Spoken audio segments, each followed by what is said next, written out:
And we are live. Welcome to 2024's Transforming Trauma podcast with Dr. Triffy, our first session.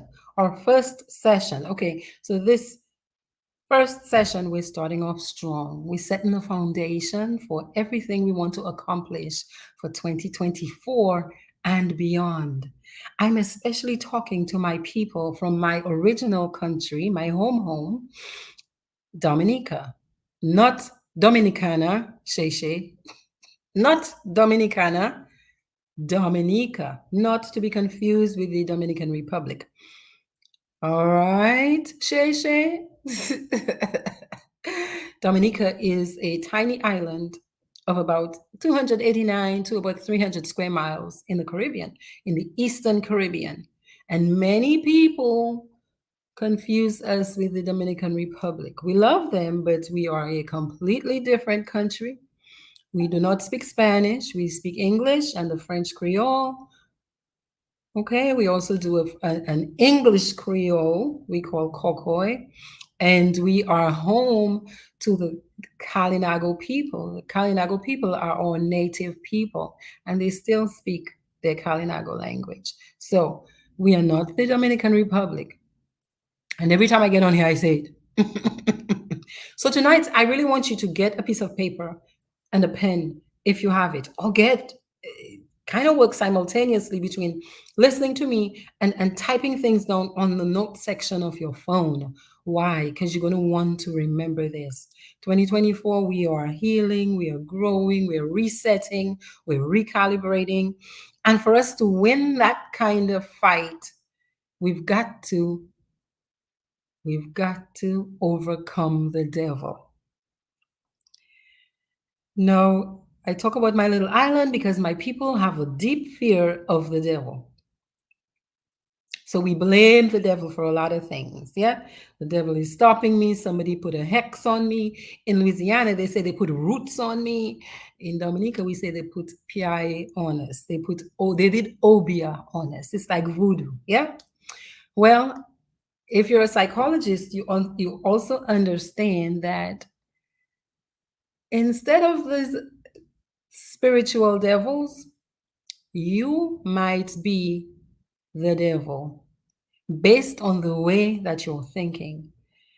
There's a war going on in many of our minds right now, a war. And in every war, at the end of any war, there's damage. Yeah, there's a price to be paid. There's loss and there's destruction. A lot of us have evidence of these devils, they're mental devils, broken relationships, loss of money. A lot of you are saying, people don't like me. I'm not getting promoted. Life doesn't really feel good. I want to do this so bad, but. And once I start listing, I'm going to give you 12, but there are many. There are many of these. I'm calling them devils tonight because they're blocking our progress. Okay, so are you ready? Type in the chat, engage with me, ask me questions. If you need me to clarify anything, type it in the chat and I'll do it. So let's go. What are these little devils that I'm talking about? So as I said, a lot of us, we're very quick to blame this spiritual devil. But psychologists like me, we have a lot to say about these mental devils that we call, and listen to the word, we call them cognitive distortions. What are those? Those are mental mistakes we're making, not just in one thought, but in a kind of way we form patterns, we form a certain style, not there are several styles of thinking. And many of those styles of thinking, they are in fact to blame for our troubles. So a distorted thought is an exaggerated pattern of thought that is not based in fact. Except you can't tell us that because a lot of us will argue you down that we are correct. before I teach you what to do with those kinds of thought patterns, hmm, I am going to list several of them. First off, I want you to know that you're not alone. Everybody, from the time we're born, we grow up in families, we grow up in churches, in communities, we have different experiences in life, and we just kind of come up with these little assumptions because they're quick ways for us to make decisions about people, come to conclusions about experiences we're having. But if you engage too frequently in those patterns of thinking, you end up making many mistakes that have huge consequences. So you want to learn to identify what a cognitive distortion is. Think of it as a little devil because the consequences are so great. Yeah. And once you identify them, then you'll be able to reframe them, essentially put them on another picture frame in your mind, reset it, recalibrate it so that you can create better outcomes. All right, you all ready? Seriously, I want you to write these things down because I want you to listen for yourself. We're not looking at anybody else tonight because everybody's got their own bag and their own plate and their own path and their own set of things they want to do for themselves. Tonight it's about you, okay? So let's go. I'm going to give you 12 very common cognitive distortions, little mental devils. Number one, the first one is called filtering. Write that down, you all. Hmm? Filtering, you know what a funnel? Well, not a funnel, but like a sieve. In Dominica, we call it a strainer. Mm? And if you make a little cocoa tea, which is cocoa, if you make a little chocolate drink, yeah, that you graded yourself, at a certain point, you're going to pass it through a sieve so that the liquid falls and all of the bigger particles, they stay up. So you're filtering the cocoa tea. So, mental filtering is when we strain all the positives through that strainer, through that sieve, and we focus instead on only the negatives. So, we strain the situation and we pull out all the positives. And even if there are more positive aspects than negative, what do? We focus exclusively on the negative. So here's an example. Say you have a meeting with your supervisor at work, yeah? And you're talking to the supervisor about your performance, and the supervisor says to you, I like how you do this. I really like how you do that. I really appreciate how you do this. And then the supervisor points out one thing that they don't like, one negative. Some of us spend the rest of the day, the rest of the week, the rest of the month dwelling on that one negative trait your supervisor identified. Now, how can that hurt you? If you're going to be ruminating about that 24/7, some of us, what do? We end up disliking our supervisors. We start talking bad about them. Hmm? And we become defensive, and perhaps instead of taking instruction or following through, or maybe even trying to adjust that one little negative thing the supervisor pointed out, we just shut ourselves down and we create other decisions that are not good for us. Hmm? You might be in a relationship and your partner says, I really like this about you. I really like that about you. I really like that about you. But I don't like this thing right here. And some of us, we hyper focus on that one negative. So it's like you strain all the positives down, and that's the water in the cocoa tea, and you focus on the little solid pieces that you're not going to use anyway. Mistake. Mistake because the consequences could be very negative for you. Number two is called overgeneralization. Okay. When you overgeneralize something, what you do is this: you take an isolated event that say was painful or negative or just random, like a freak thing, yeah? And you turn it into a never ending pattern of loss, of blaming yourself, yeah, of doubting yourself, of downing yourself. So you end up saying stuff like, well, I never, let's suppose you had a bad experience over here. You say, I am never lucky with so and so, or I am always being hurt by so and so, although it was one negative experience. Yeah. So do you see how when we make these general statements, oh, that will never work for me, or that worked for you, but that will never work for me. Well, how do you know yet if you've never tried it yet? Hmm? Oh, yes, you're making all of this money.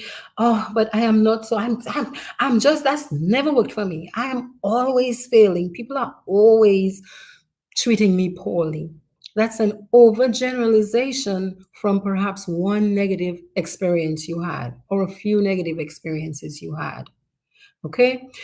Think of this. There are many of you who are in organizations, right? You're in church, you're in a community group, and perhaps there's a meeting and they're asking people to let's brainstorm. Let's we want to start this project. Let's brainstorm ideas. And you give your idea, everybody else gives their idea. And next thing you see that in the final report, your idea wasn't in there. You might go and overgeneralize to saying, oh, they don't like me. They never take my ideas. So therefore, I'm just going to be quiet next time. Now, who's that good for? Is that good for you? Huh? Is that good for the group? And if you decide you're going to just shut up in the group, do you see how perhaps the group might say, well, she or he, they're not interested anymore. So let's leave them alone. So a lot of people end up in those kinds of situations and they don't realize that they started it. Hmm? Perhaps you're the devil in your way, sabotaging your progress. Okay? Here's number three. Here's number three. Number three is discounting the positive. Okay. Discounting the positive is similar to filtering, right? But the main difference with discounting the positive is that you just say this thing has no value, right? So let's suppose somebody compliments you. Man, you're looking good today. Oh, you're a nice person. I like your smile. You discount that kind of positive feedback by saying, "Ah, that's just an old thing. That's just an old clothes. you know, I'm not looking cute. No, I'm not pretty. So and so is pretty." So you discount positive feedback. Yeah. Because for many of us, for many of you, somehow you've become more comfortable with the negative. So if somebody said they don't like that, you're more likely to believe them than if they say this is a positive about you. Okay? If your boss tells you that the report that you wrote was a nice report or you did a great presentation, you might just say something like, like it's a fluke. It's a fluke. Yeah, everybody else can do that. It's not just me. I'm asking you all to stop it. Stop it and absorb the positive that's coming to you. Absorb the positive that's coming to you. Okay? If maybe you did well in a job interview, you might say, oh, that was just by guess, by mistake, It just, as opposed to giving yourself the credit that you deserve. When you do that, what's the likelihood that you're going to be feeling excellent or that your mood is going to be in a positive state? Much less than if you absorb the positive. So stop discounting the positive when it shows up and when people give you feedback that you're doing something great or that you're looking good. Thank you. Okay? Number four. Number four, you're on four devils so far. So think about this. We have all of these mental mistakes that we're making. And if we're not aware of it, we're just hitting walls. We're feeling stuck and feeling bad. And we don't even know why. So Here's number four. Number four is jumping to conclusions. Oh, jumping to conclusions. When you jump to conclusions, you just interpret an event like right away, usually negatively, without having evidence first. So I'm going to give you an example for if you're in a relationship or if you've ever been in a relationship and your partner comes home and today their face is tight, they're not smiling, they probably just said hello and they went, into a corner of the house or whatever. They didn't ask you how was your day and they just look, upset to you. Some of us, especially if we're insecure in the relationship, we go to the next step and we jump to conclusions. Oh, he doesn't love me anymore. He doesn't like me anymore. He's mad at me. I did something wrong. It's my fault. Phew. Without even first asking a question. So if you jump to conclusions like that, can you see how much suffering you bring onto yourself? Yeah. And depending on what you do or what you say or how you respond, what you didn't do in response to your mates not talking, you could make your relationship feel very uncomfortable, very painful. And so if you keep doing that as a pattern, who's going to enjoy living with you? If you're more often than not jumping to conclusions in a negative way, who's going to enjoy the experience of being with you if that's a pattern and a style of thinking? So whose relationship is at risk? Hmm? And with relationships, our money's tied up, our houses are tied up, our kids are tied up. Do you see how much pain a lot of us set up for ourselves? So we go to something that's called mind reading, where we think for sure we know what the other person is thinking before getting evidence by asking them first a question so they can tell us what they're thinking.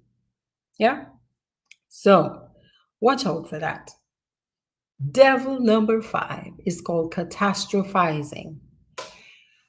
Somebody who everything is just like, it's the end of the world. It's like every situation is at this level. Catastrophizing is when you go not just to jumping to conclusions, but you go to the absolute worst possible conclusion without evidence. Without evidence. Yeah. And sometimes even if the experience that you're having is painful, you think the absolute worst outcome is going to happen. So for example, I had a young lady who was preparing, I gave that example last night talking to Anthony Drago. She was preparing for the LSAT, and by some fluke, she had her phone, she had the appointment set up in her phone, it was on her calendar. She might not have put an alert. The day after the exam, she wakes up, she's in her phone, and she realizes she missed the exam.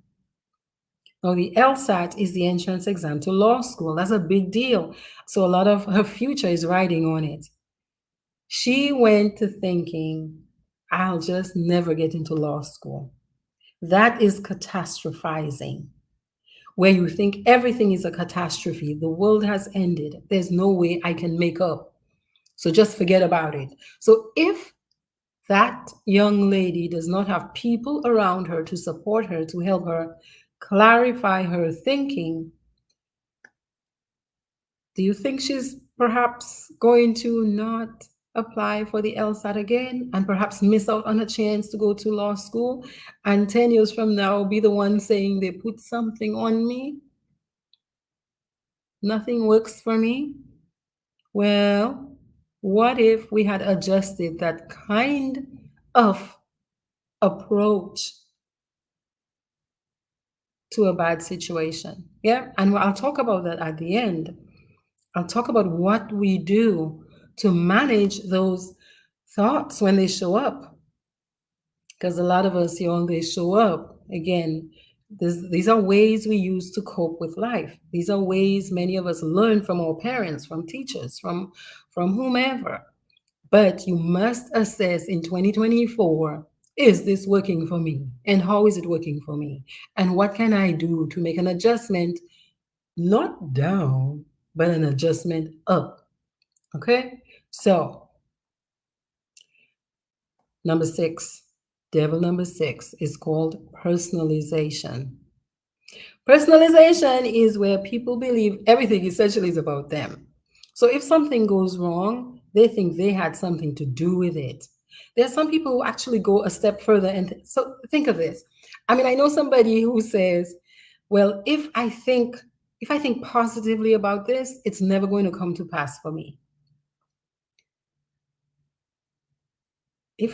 So I have to just dampen down my expectation, because if I have expectation, things never work out for me, as if somehow that she's responsible for everything that happens in life, especially negative things. But I think that's a little bit of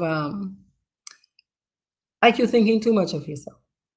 Like you're doing a little too much. You're thinking too much of yourself. You're giving yourself too much responsibility. And you're giving yourself, like, it's an assumption of power too. It's an assumption of power.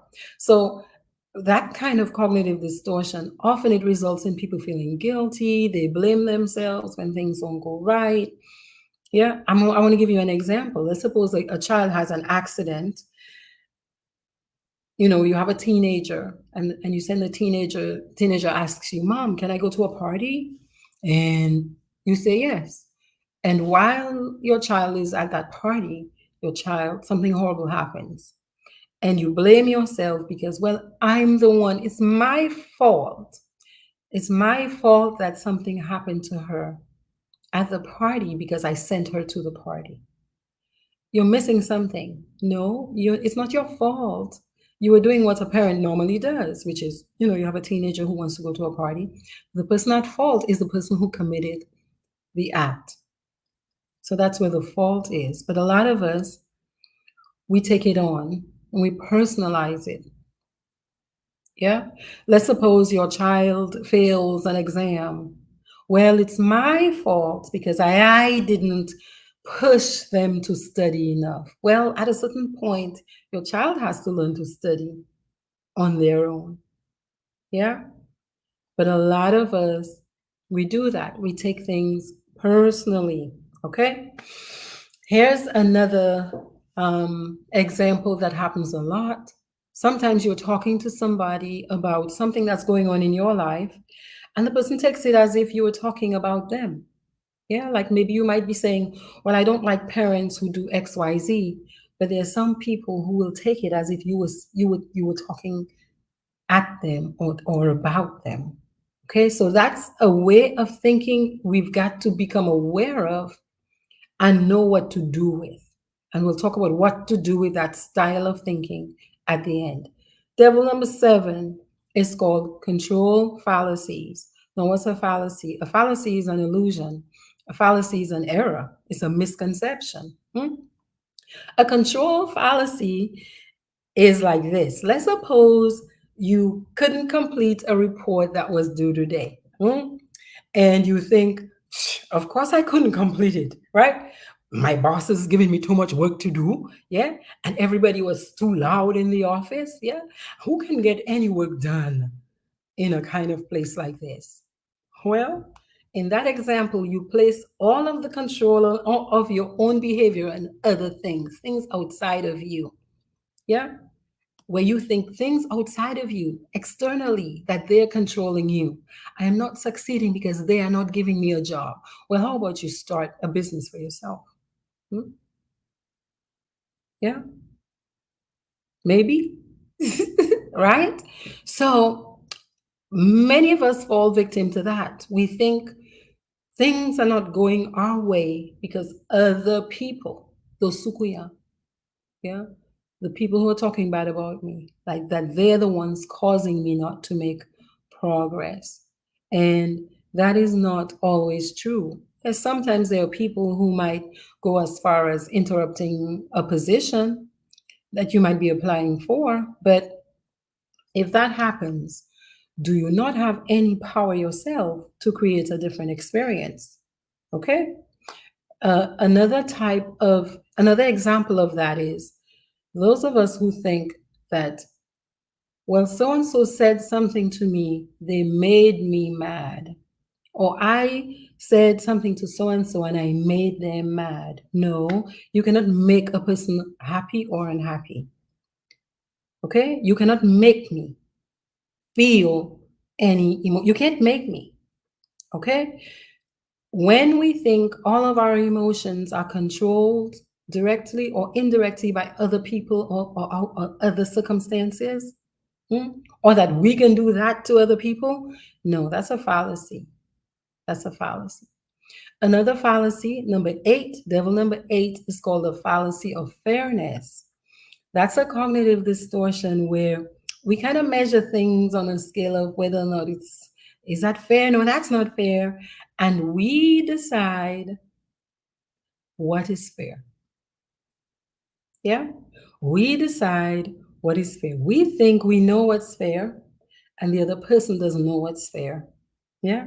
So we create our rules about fairness, and it upsets us when people don't agree with us. Yeah? Again, I mean, who's making the rule? Like, who's deciding what is fair and what is not fair? Yeah? In communities, we have standards, like, there are certain legal standards about what's fair. Yeah? And if you do something unfair, you go to stand in front of a judge. But outside of that, how come what you decide is fair is what I should agree to about what is fair? Okay, so that often causes a lot of conflict because people hold so fast to their position, forgetting that the other person has every right to a different set of thoughts and a different set of ideas. So what happens? We could lose relationships, we lose money, we're always arguing at work. Oh, the supervisor, they gave so and so break and they didn't give me break at this time. Oh, I'm applying for leave and they don't want to give me my leave but they're giving so and so a leave. It's not fair. We get very upset and not always with enough evidence to justify our upset. Okay? Here is devil number 9. Blaming. Blaming. That earlier example I gave where we say, you made me feel so and so. You made me feel bad. It's your fault. So it refers to making other people responsible for how we feel. That's not, talk about not fair. That's not fair. That's not realistic. Okay? I cannot make you feel angry. You're having an angry response based on something I said, but there might be 5 of you standing there and you might be the only one responding with anger. So how come I didn't make the others angry? You're having an angry response. Okay? So here's an example. Let's suppose your boyfriend, your mate, you're dressed up, you're feeling good. Fellas, you're dressed up, you're feeling good. You ask your person, how do I look in this? And they say, I don't really like such and such. And your response is, why are you making me feel bad? That's an example of blaming. But I mean, is that correct? So dissect that. Is that correct that your mate made you feel bad because they said they didn't like something? I mean, do they not have a right to not like something? Is it okay to allow other people to have different thoughts and ideas? Yes, and different likes and dislikes without it being about us? Yeah. So that's a common mental mistake that we make. And again, those things are insidious. They cause discord. Yeah, they cause discord. And some people make serious, permanent decisions based on experiences like that. But if you do so, you could be losing out on so much. So The answer is to learn how to navigate these kinds of automatic ways of thinking we've accumulated and developed over time. Number 10 is shoulds. Should. You know that word should? You should do so and so. I should do it like that. Yeah. A should statement is a subjective because you're the one deciding what it should and should not be. Again, except if you're talking about something that's set in stone, like set in law. Yeah. Right. So you might decide, well, people should make their beds when they wake up in the morning.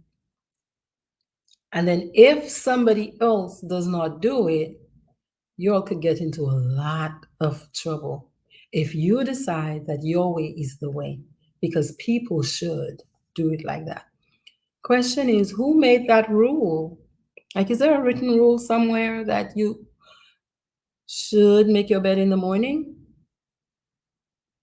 Yeah, there isn't. Is there? In many families, it's the thing people do. But is there a law? Is there a rule somewhere that it should be done this way? So, if I give you another example, there are many of us who think that people should show up on time. But is there a rule somewhere that you should show up on time? And can you point it out to me? Hmm? So that's an example. And if you think about it, things like that cause a lot of people go back and forth about things like that without slowing down their thinking to ask themselves, well, where is the rule? Am I breaking a law if I show up late? Am I breaking a law if I don't wash the dishes at night and I leave them in the sink to soak overnight? There are some people who they will break a whole family up because one member of the couple prefers to wash all the dishes at night and believes that it should be done this way.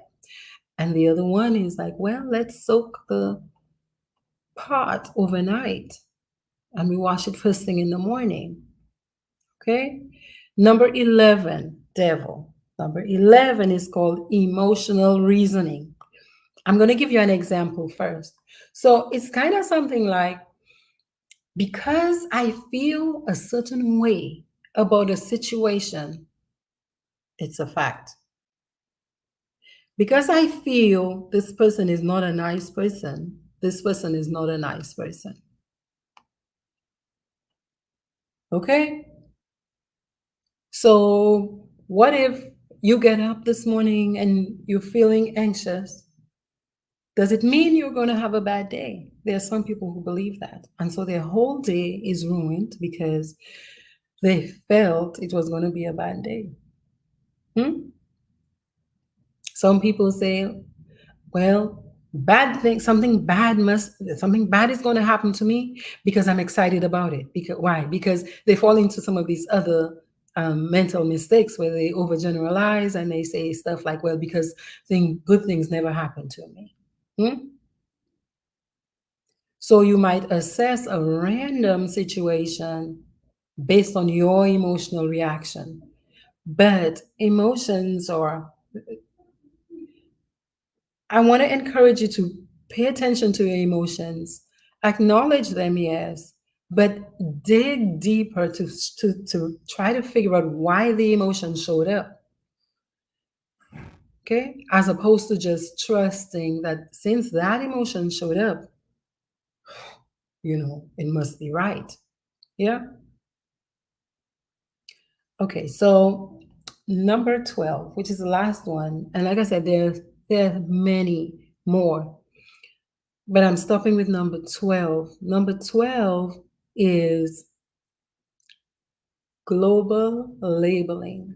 Labeling or mislabeling. You know what it is to label? To call something a name, to give something a name, to say that this is what something is or it's not. This one refers to taking a single aspect of something or a person and just deciding that that's all it is.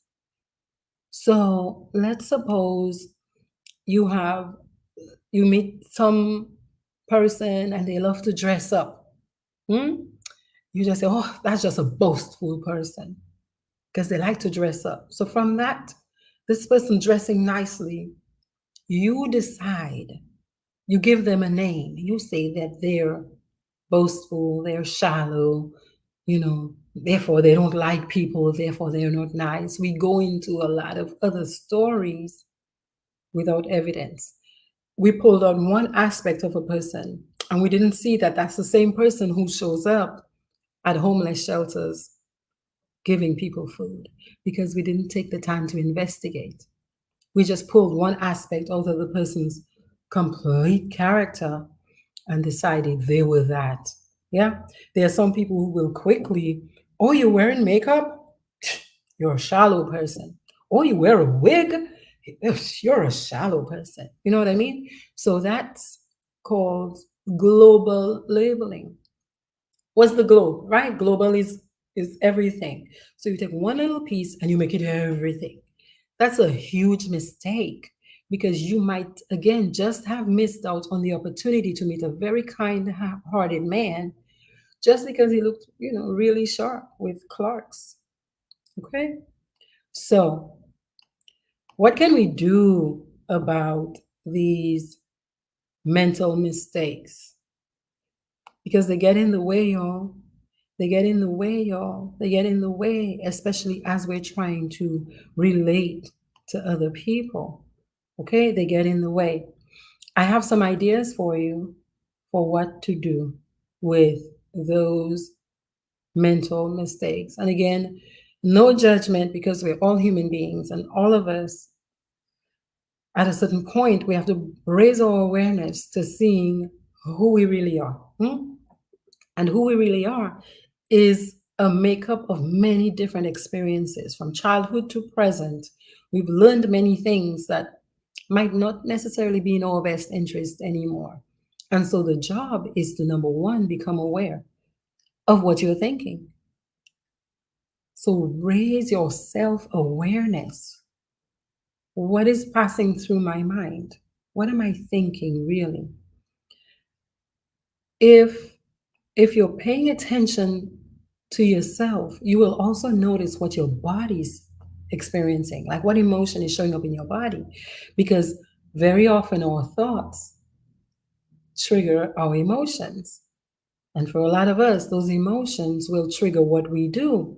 So, in an example of that man who was dressed nicely, we didn't really know him yet, but we decided, oh, that's a boastful, whatever. Dominica, we say a boast, a kaka shesh, yeah? And we miss out the opportunity to really get to know the person. We also miss out on the potential experiences that might have been in our best interest. Yeah? So that person might have been the potential business partner for you. Yeah, because you were good with all of these other things, but that person was great with marketing and presentation. Okay, so you want to become aware and pay attention to what you're thinking. This is your life. An unexamined life, in my view, is a wasted life because you can't, well, you can, but I don't know how much. I think you might miss out on a lot if you're not paying attention to your whole self. And, you know, are my processes that I'm using to live my life, are they working? In my relationship life, in my financial life, in my physical life, in my career life. Yeah. Number two, if it seems overwhelming for you to make those adjustments, get professional help. Get professional help. Yeah. There are some of these cognitive distortions that actually go hand in hand with some diagnoses, some mental health diagnoses, particularly those that are personality disorders. Okay, there are some people who are narcissistic in personality. There are some people who are avoidant in personality. There are some people who are histrionic. Histrionic is everything is overplayed. Yeah, overly dramatic. Yeah, they're narcissistic. People who are narcissistic in traits and present with a whole set of other behaviors, that line them up with narcissistic personality disorder. And many of those disorders are characterized by errors in thinking. So you might need extra support. Yeah, you might need extra support from a professional. If you're in a state of depression or if your anxiety is always high, you're very vulnerable to thinking in those ways because you're on high alert, always looking for what might be coming against you. Okay? So reaching out to a mental health professional is a beautiful thing. Wherever you are, start learning who are your mental health professionals. Yeah? Where can I find them if I need them? And something you might want to consider is that you might not be able to change events, right? So there are many things in life, there's nothing we can do about it because they happen to us. Yeah. Somebody dies that you love a lot.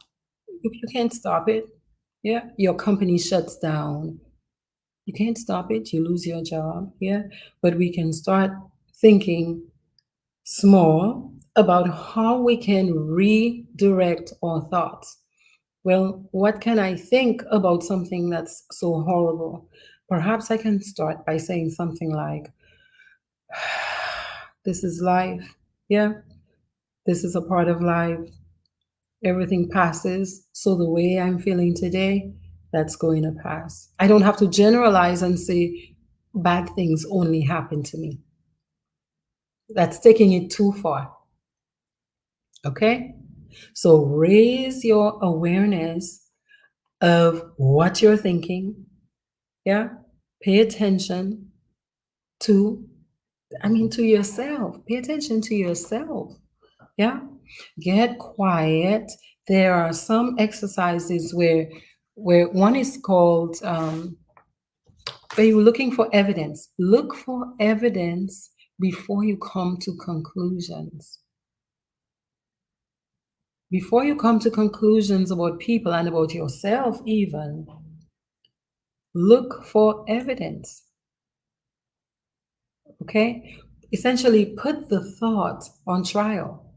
So, that thought that's saying, man, my spouse, they don't love me anymore because they came home today and they're not talking to me. Put that thought on trial. Well, what is the evidence for that? Did my spouse say they don't love me anymore? Well, if yes, we might need to go to a therapist, right? But if no, your spouse didn't say anything like that. Yeah. Talk yourself down. Go distract yourself, maybe. Go do something soothing for you. Yeah. So you can decrease your anxiety because a lot of these ways of thinking are anxiety based. They're anxiety based. So I talked about catastrophic thinking, right? Catastrophizing, where if something bad happens, we go all the way to the worst possible outcome. Like, yeah, the worst is going to happen to me. I'm going to read something to you about two paths you can take, possibly, if you're a person who that's what you do. You worry so much that you're like, yeah, this is never going to work.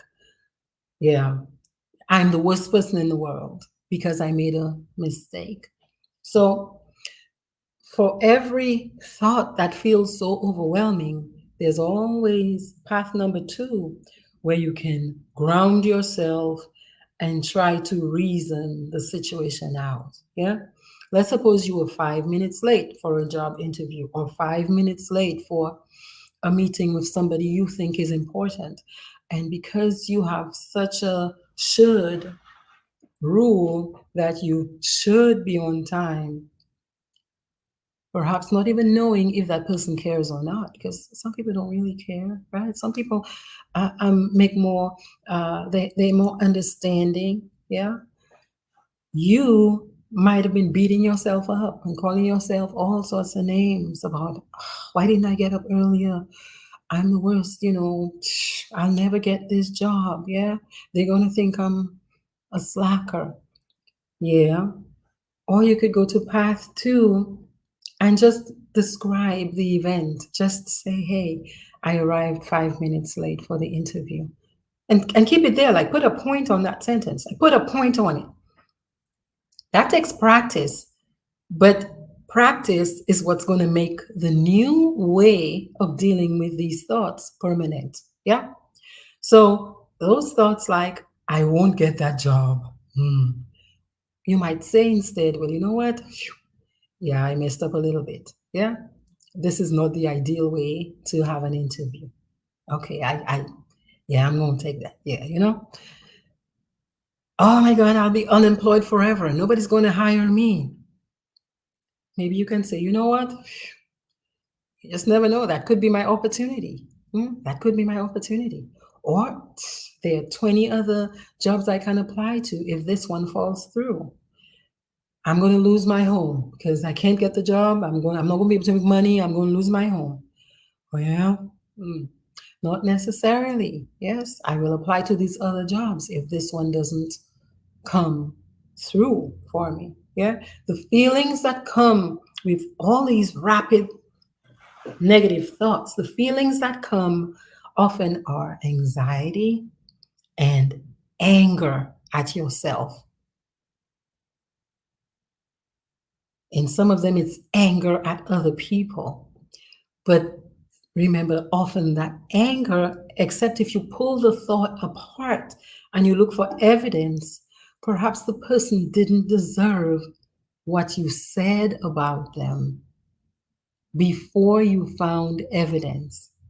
So there are a lot of us, we feel irritated or we feel some kind of pain from an interaction with a person, and we start telling everybody who will listen before we get the explanation, before we get proof, yeah, of what happened. We tell the world, so and so did such and such to me. They're the worst person in the world. They don't like me. And then perhaps we find out a month down the road, the person was nowhere near what we were visualizing and talking about. Meanwhile, we're so ashamed. Some of us, we just keep it up because what we've said is already done so much damage. No, you have every right to live your life like that. You have every right if that's the experience you want in life. But many people know, as evidenced by the fact that if you go into YouTube right now, or if you go into Google right now and you type in cognitive distortions, then the amount of material you'll find on that, many people know what to do with that style of thinking you have developed over time that I'm asking you to revisit as a right thinking adult who wants results that make sense. Results where you keep your money, you keep the people you love, yeah? You create experiences that you want, yeah, to live through as a human being in this life, yeah, in a way that feels good for you and people around you, instead of sabotaging your careers, relationships, finances, your personal health, your mental health. It doesn't have to be that way. Okay, it doesn't have to be that way. And there are ways to handle it. Okay, there are ways to handle it. So you always want to check yourself when you're having a thought.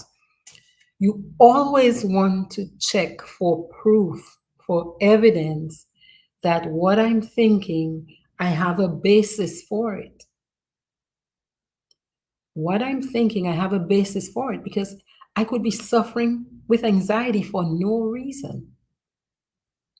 If I was the 5 minute person 5 minutes late for the job interview, I might find myself, after I had worn myself out, I might find that when I go to meet the person doing the interview, that person was in a meeting and they were actually hoping that I would sit and wait for them. Meanwhile, I might have just lambasted myself. Hmm?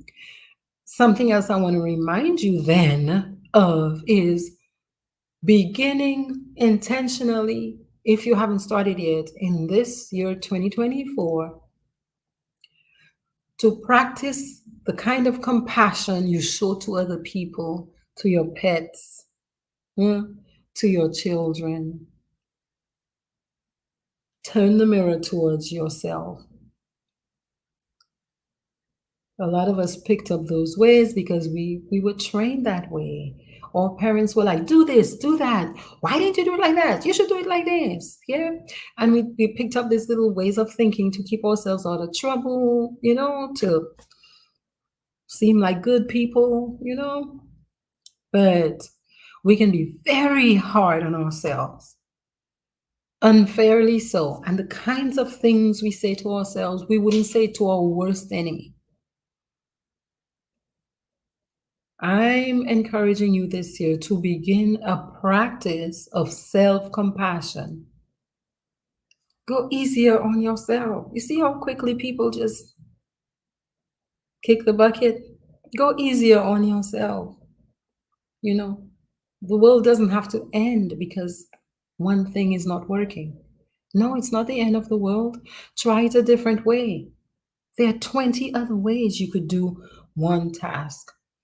Why beat yourself up so hard and so relentlessly if you make a mistake trying it one way? Try it a different way. Okay, try it a different way. But you want to remember something we call a cognitive triad. And the triad is three, right? Thoughts impact feelings, and feelings impact behavior. So if I'm feeling horrible, I might want to reverse and check my thoughts and see what I'm thinking and make the recalibration there, make the shift there, make the change there so that I can trigger a different and hopefully more positive emotional response. And usually, when we feel better, we do better, y'all. Usually, when we feel better, we do better. So, I'm going to try to find a way to upload a PDF to my page, so that if you all want to look more closely at what some of these mental mistakes are that are really holding you back. So think about it. If you even if it was one of these patterns you identified in yourself, can you see where perhaps that's been holding you back or causing disruption in your life? And do you see how you can adjust it? Hmm? Do you see how you can adjust it? So, since 2024, we've come through a pandemic. Like, when you think about it in the rearview mirror, when I think about it in the rearview mirror, we used to be locked up. We were locked up for months and months and months. We couldn't even see each other's faces. We hardly saw each other's faces for months and months and months and months and months and months. Essentially a couple of years, essentially a couple of years. And we're coming out of that. Some of us didn't make it. Some of us didn't make it, you know? And we're here. So we're here now. I'm saying we have an opportunity to design our lives, just fine tune it, and design it the way that it feels good and it feels right for us. So I know for sure that these cognitive distortions, they hold us back. They just cause so much havoc. And if you don't know what you don't know. So if you don't have the awareness that this is what's happening here, then you don't know that you need to shift it and change it and how. So I hope tonight was valuable to you. If it was, type it in the chat. Type in the chat and tell me what you're taking away from this session. And if you didn't listen tonight and you're coming upon it tomorrow, next week, next month, next year, next decade, 40 years from now, type in the chat what you're taking away from tonight's session. So I want to wish you all the best. I'm looking forward to teaching more skills like this because I want all of us all of us to think better so we can feel better and do better. All right? I will see you soon. Have a lovely night. OK? À la prochaine. In Dominique, we say, nous que parler en autre fois. Peace.